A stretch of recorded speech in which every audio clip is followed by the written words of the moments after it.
Pouvons-nous constater que les inégalités sociales ont été réduites depuis la fin de l'apartheid ou... Les inégalités sociales existent encore aujourd'hui. Le système de l'apartheid a été fondé sur un autre système qui était déjà appliqué en Afrique du Sud, avant même que l'apartheid soit légalisé en 1948. Il y avait déjà un certain colonialisme. Ce colonialisme a enlevé le pouvoir des populations autochtones du pays. Nous avons donc 300 années où le pays a été exploité. Après, l'apartheid a été légalisé en 1948 et a été délégalisé en 1994. Du fait, il y aura certainement encore des inégalités après tant d'années d'injustice. Par exemple, en ce moment en Afrique du Sud, il y a des gens extrêmement riches, donc une classe très aisée, et d'une autre part, des gens qui plongent dans la pauvreté, ce qui fait un grand écart dans la population, causé tout d'abord par une longue période où une grande part de la population a beaucoup bénéficié, bien plus que les Noirs, les Indiens et toute autre race que les Blancs, qui étaient discriminés.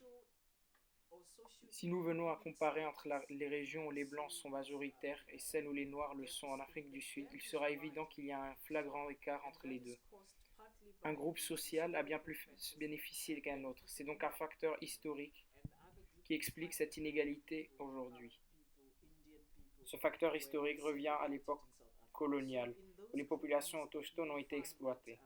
Ensuite, suivi par l'apartheid et ensuite par sa fin, un nouveau système démocratique a été instauré en 1994. Ce dernier eut comme objectif d'éliminer toute inégalité sociale et d'avoir un rapprochement de la situation de ceux qui ont et ceux qui n'avaient pas, donc d'éliminer les grands écarts entre les populations. Le nouveau gouvernement avait donc comme contrainte de construire des maisons, donner des aides sociales, donner accès à l'eau, à l'électricité, à construire des écoles, des routes, etc. L'accès à ces services est essentiel et indispensable à n'importe quelle population. Il est clairement impossible de laisser une population sans eau ou sans canalisation. Le gouvernement a dû donc réinstaurer tous ces services qui n'ont jamais existé pour la plupart de la population. Alors que dans un autre sens, une grande partie de la société a clairement bénéficié de l'apartheid. Pour résumer tout ça, il y a donc une inégalité sociale, même après l'apartheid, qui a été alimentée par cette période d'apartheid et de l'histoire du pays.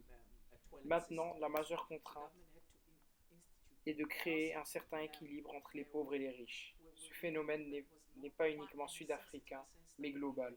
On le retrouve dans plusieurs pays en développement, comme par exemple au Brésil ou en Inde. Il est devenu une caractéristique de tous les pays en voie de développement.